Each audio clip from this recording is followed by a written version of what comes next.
김수영 전집 시 김수영.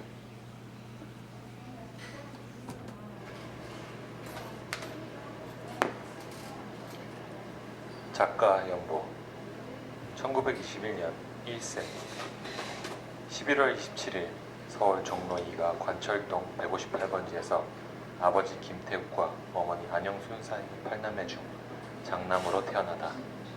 당시만 해도 집안은 부유했던 편으로 경기도의 파주, 문산, 김포와 강원도의 홍천 등지에 상당한 토지를 소유하고 있어서 연 500석 이상의 추수를 했다. 그러나 김수영이 태어났을 때는 일제가 조선 지배 정책의 일환으로 실시한 조선 토지조사 사업의 여파로 인해 가세가 급격히 기울어지기 시작하여 종로 6가 116번지로 이사한다. 김수영의 아버지는 그곳에서 지전상을 경영한다. 1924년 4세 조예항 유치원에 들어간다. 1926년 6세 계명서당에 다닌다. 1928년 8세 어이동 공립보통학교에 들어간다. 1934년 14세 보통학교 6년 동안 줄곧 성적이 뛰어났으나 5월 가을운동회를 마치고 난 뒤 장질 부사에 걸린다.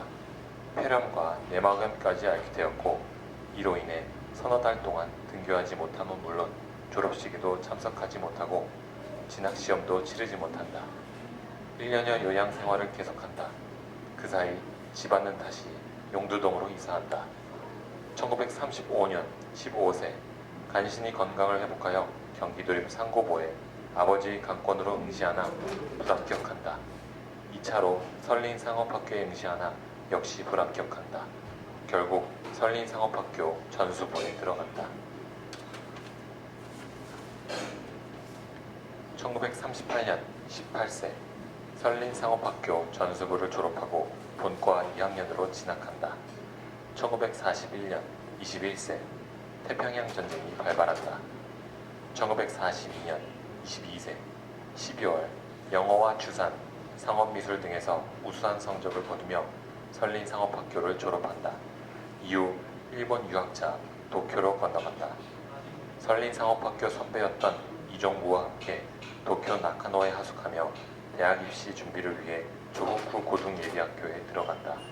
그러나 어떤 까닭에서였는지 곧 조국후 고등예비학교를 그만두고 스키지 소극장의 창립 멤버였던 미즈시나 하루키 연극연구소에 들어가 연출 수업을 받는다.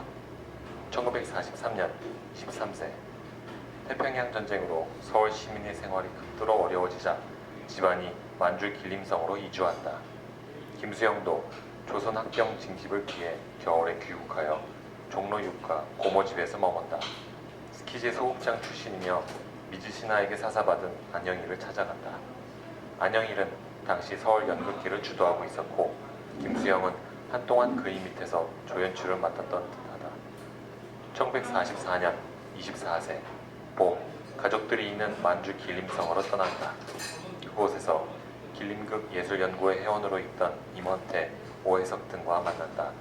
그들은 그때 조선, 일본, 중국의 세 민족이 참가하는 춘계 예능대회에 올릴 작품 준비를 하고 있었다. 1945년 25세 6월 길림공회당에서 춘수와 함께라는 삼막극을 상연한다. 김수영은 이 작품에서 권신부 역을 맡는다. 8월 15일 광복 9월 김수영 가족은 길림역에서 무게차를 타고 압록강을 건너 평안북도 개천까지, 개천에서 트럭을 타고 평양으로, 평양에서 열차를 타고 서울에 도착하여 종로 6가의 고모집으로 간다. 서너 달 뒤 충무로 상하로 집을 구해 옮겨간다. 시, 묘정의 노래를 예술불학이 발표, 이 작품의 발표를 계기로 연극에서 문학으로 전향한다. 아버지의 병세가 악화되어 어머니가 집안 살림을 도맡기 시작한다.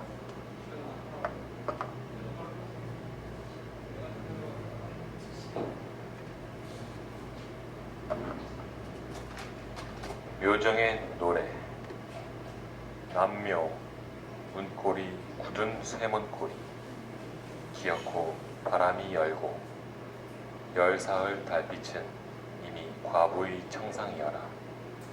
날아가던 주작성 깃들인 시전 붉은 주초에 꽂혀있는 반절이 과하도다. 아, 뭐인 일이냐. 너 주작의 성왕, 서리 앉은 호궁에 피어 사위도 스럽구나. 한 아가 와서 그날을 울더라. 밤을 반이나 울더라. 사람은 영영 잠귀를 잃었더라. 백화의 의장, 만화의 거동의 지금 고요히 잠드는 얼을 흩으며 관공의 색대로 감도는 향로의 여연이 신기한데 어둠에 담기려고 칠흑의 벽판 위로 향연을 찍어 백년을 문이 놓는 이방 화공의 소매자락 무거이 적셔 오늘도 우는 아 짐승이냐 사람이냐.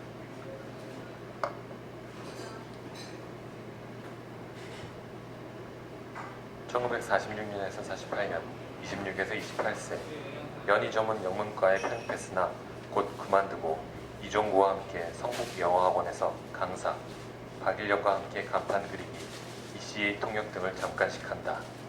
김병옥, 박인환 등과 친교. 그들은 곧 신실혼 동인을 결성하고 동인지를 내려고 작품을 모았다. 그러나 김병옥과 김경민의 주도권 다툼으로 김병옥, 김경희가 탈퇴하고 김수영도 탈퇴하려 하나 임옥원의 만료로 남는다. 이 시기 김수영은 신실혼 동인 외에도 많은 문인들과 만남을 가지며 임화를 존경하여 그가 낸 청량리 사무실에서 외국 잡지 번역을 하기도 한다.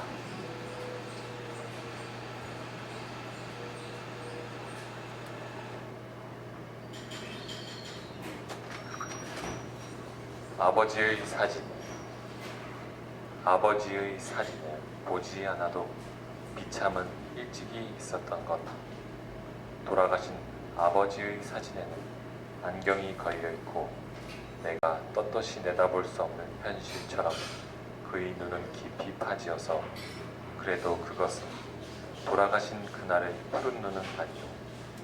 나의 기아처럼 그는 서서 나를 보고 나는 모든 사람을 또한 나의 철을 피하여 그의 얼굴을 숨어보는 것이오.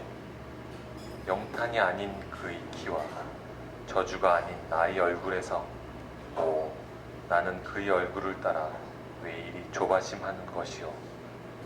조바심도 습관이 되고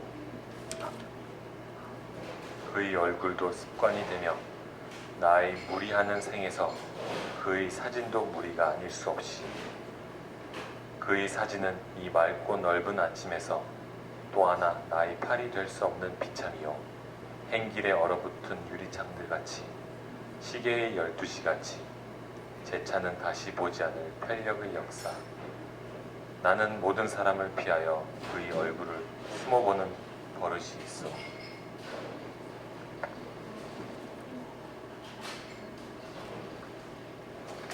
(1950년) 30세 김연경과 결혼, 도남동에 신혼살림을 차린다. 서울대 의대 부속 간호학교에 영어 강사로 출강한다. 6월 25일 한국전쟁 발발. 28일 서울이 이미 점령되고 월북했던 임화 등이 서울로 돌아와 종로 2가 한청빌딩에 조선문학과 동맹 사무실을 연다. 김수영은 김병옥의 권유로 문학과 동맹에 나갔고 9월 문화공작대라는 이름으로 의용군에 강제 동원되어 평남 개천으로 끌려가 1개월간 군사훈련을 받는다. 10월 20일 유엔군의 평양 점령. 김수영은 평양 북쪽의 순천에 배치되었고 유엔군과 인민군의 혼전을 틈타 야간 탈출을 시도. 서울 충무로의 집 근처까지 내려왔으나 경찰에 체포당해 거제도 포로 수용소에 수용된다. 곧 수용소 내 미 야전병원의 통역관이 된다. 12월 26일 가족들은 경기도 화성군 조암리로 피난한다. 12월 28일 피난지에서 장남 준이 태어난다. 1951에서 52년 31에서 32세 미 군의관들을 따라 거제도 포로 수용소에서 부산 거제리 수용소로 이동한다. 이때 미 군의관 피스위치와 가깝게 지냈으며 그에게서 타임, 라이프지 등을 받아보게 됐다. 1953년 33세 겨울 거제리 포로 수용소에서 석방되어 부산으로 간다. 자유세계 편집장이었던 박연희의 청탁으로 조국에 돌아오신 상병 포로 동지들에게를 썼으나 발표하지 않는다. 박태진의 주선으로 미 8군 수성관의 통역관으로 취직하지만 곧 그만두고 모교인 설린상업학교 영어교사를 잠시 지냈다. 1954년 34세 서울로 돌아온다. 주간 태평양에 근무. 신당동에서 다른 가족과 함께 살다가 피난지에서 아내가 돌아오자 성북동에 분가를 해 나간다.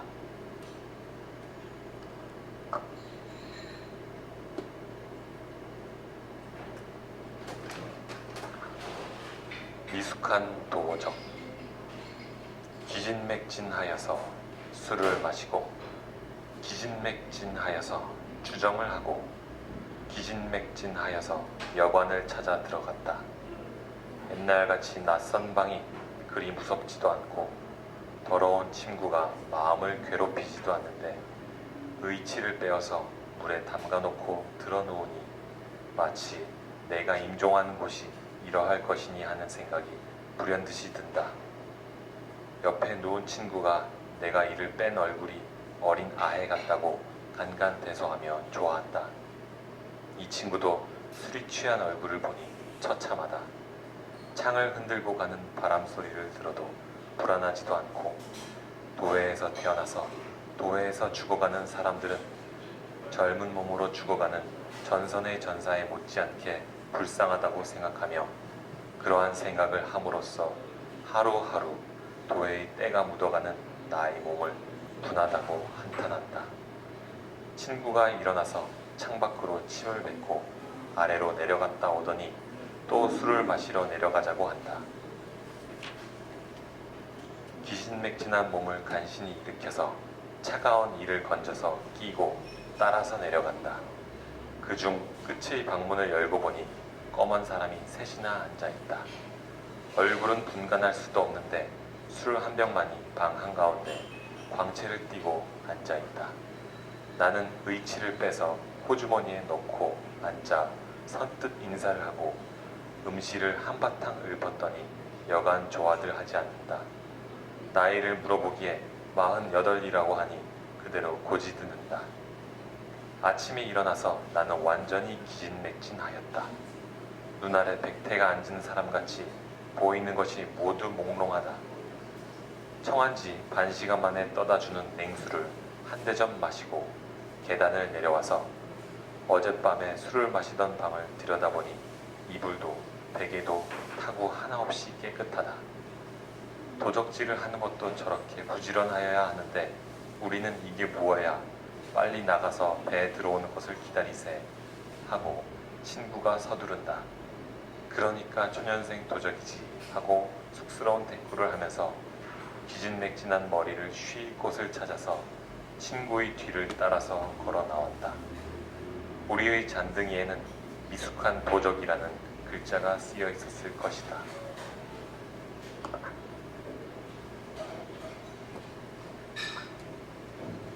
(1955에서 56년) 35에서 36세 평화신문사 문화부 차장으로 6개월가량 근무. 1955년 6월 마포 구수동으로 이사. 번역일을 하며 집에서 양계를 한다. 한강이 내려다 보이고 채마밭으로 둘러싸인 구수동 집은 전쟁을 겪으면서 지친 김수영의 몸과 마음에 큰 안정을 가져다 준다. 여름뜰, 여름 아침, 눈 등은 그런 배경 속에서 쓰여졌다.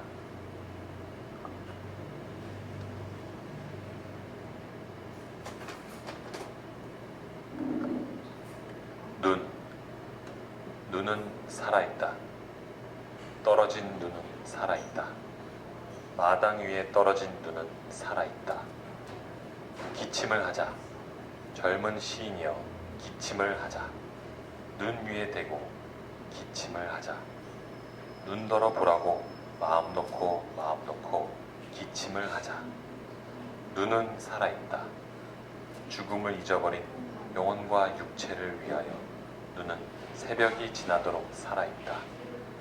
기침을 하자. 젊은 시인이여 기침을 하자. 눈을 바라보며 밤새도록 고인 가슴의 가래라도 마음껏 뱉자.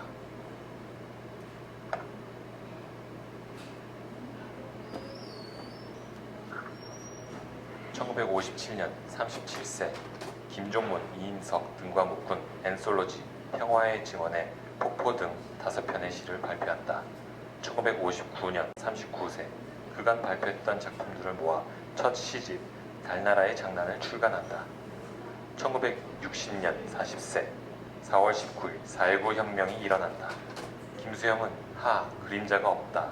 우선 그놈의 사진을 떼어서 미식계로 하자. 푸른 하늘은 나는 애리조나 카보이야. 피곤한 하루의 나머지 시간 그 방을 생각하며 나가타 겐지로 등을 열정적으로 쓰고 발표한다.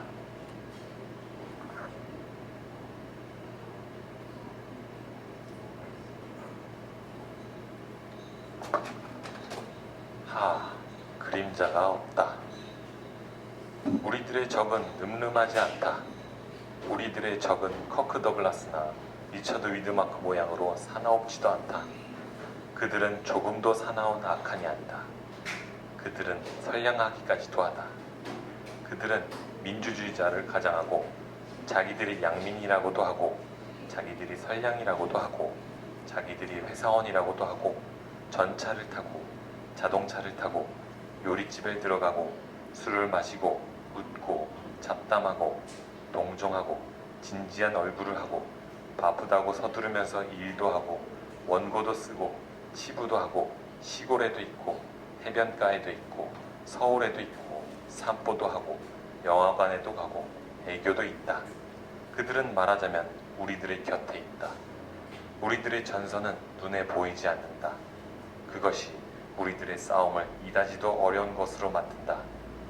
우리들의 전선은 됴케르크도 노르망디도 연이고지도 아니다. 우리들의 전선은 지도책 속에는 없다. 그것은 우리들의 집안 아닌 경우도 있고 우리들의 직장인 경우도 있고 우리들의 동리인 경우도 있지만 보이지는 않는다. 우리들의 싸움의 모습은 초토작전이나 건힐의 혈투 모양으로 활발하지도 않고 보기 좋은 곳도 아니다. 그러나 우리들은 언제나 싸우고 있다.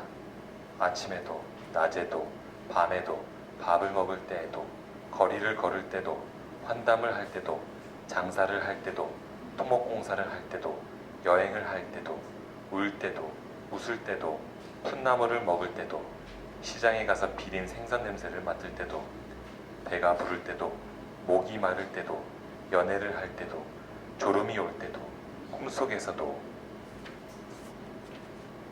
깨어나서도 또 깨어나서도 또 깨어나서도 수업을 할 때도 퇴근 시에도 사이렌 소리에 시계를 맞출 때도 구두를 닦을 때도 우리들의 싸움은 쉬지 않는다. 우리들의 싸움은 하늘과 땅 사이에 가득 차 있다.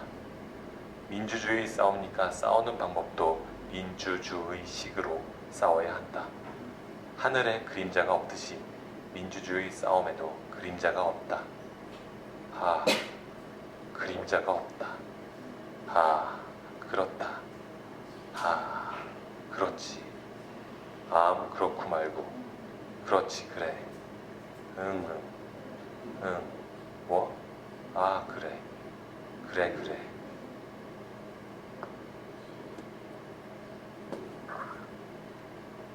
(1961년) 41세 5.1 군사 쿠데타 발발 김춘수, 박경리 등과 함께 개간문학지 한국문학에 참여하고 동지에 시와 시작 노트를 계속 발표한다. 이 무렵 김수영은 일본 이와나미 문고에서 나온 하이데거의 활결리는 시와 본질을 읽었던 듯하다.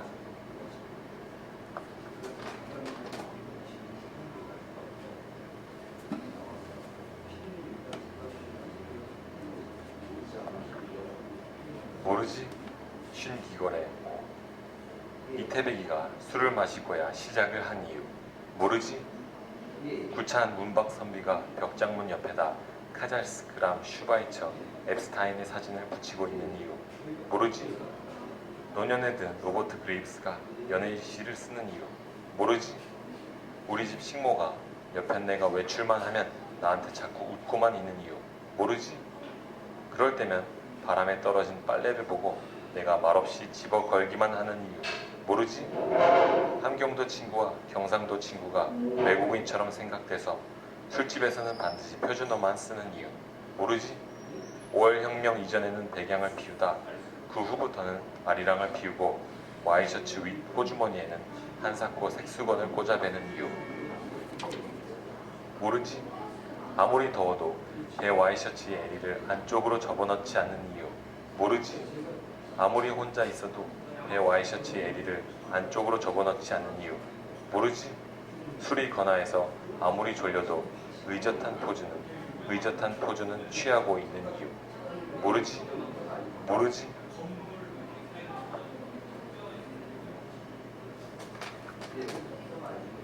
1965년 46세 6.3 한일협정 반대 시위에 동조하여 박두진, 조지훈 등과 함께 성명서에 서명한다.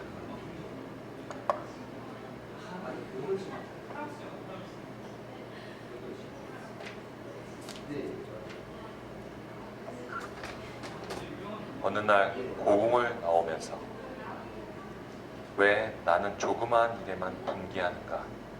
저 왕궁 대신에 왕궁의 음탕 대신에 50원짜리 갈비가 기름덩어리만 나왔다고 분개하고 옹졸하게 분개하고 설렁탕집 돼지 같은 주인년한테 욕을 하고 옹졸하게 욕을 하고 한번 정정당당하게 붙잡혀간 소설가를 위해서 언론의 자유를 요구하고 월남 파병에 반대하는 자유를 이행하지 못하고 20원을 받으러 3번씩 4번씩 찾아오는 야경꾼들만 증오하고 있는가?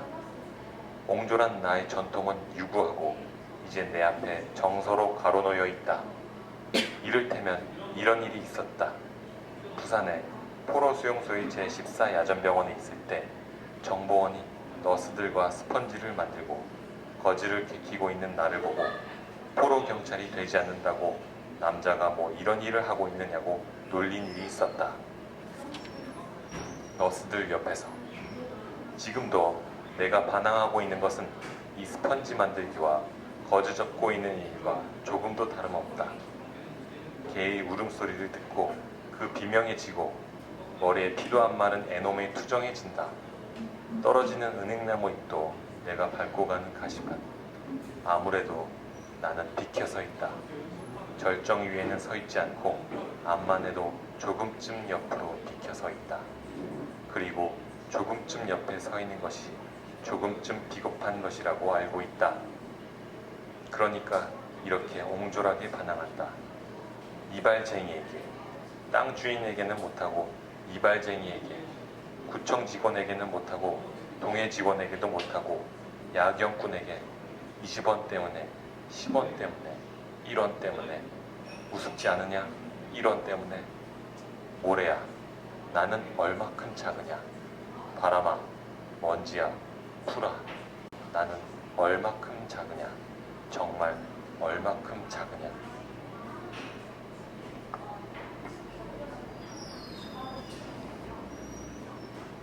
(1968년) 48세 사상계 1호로에 발표했던 평론 지식인의 사회참여를 발단으로 조선일보 지상을 통하여 이어령과 뜨거운 논쟁을 3회에 걸쳐 주고받는다. 이 논쟁은 문학계에 큰 반향을 불러일으킨다. 4월 부산에서 열린 팬클럽 주최 문학 세미나에서 시어 침을 뱉어라라는 제목으로 주제 발표. 서울로 돌아오는 길에 경주에 들러 송마 유치환의 시비를 찾는다. 6월 15일 밤 11시 10분경 귀가하던 길에 구수동 집 근처에서 버스에 부딪힌다. 서대문에 있는 적십자 병원에 이송되어 응급치료를 받았으나 의식을 회복하지 못하고 다음날 아침 8시 50분에 숨을 거둔다.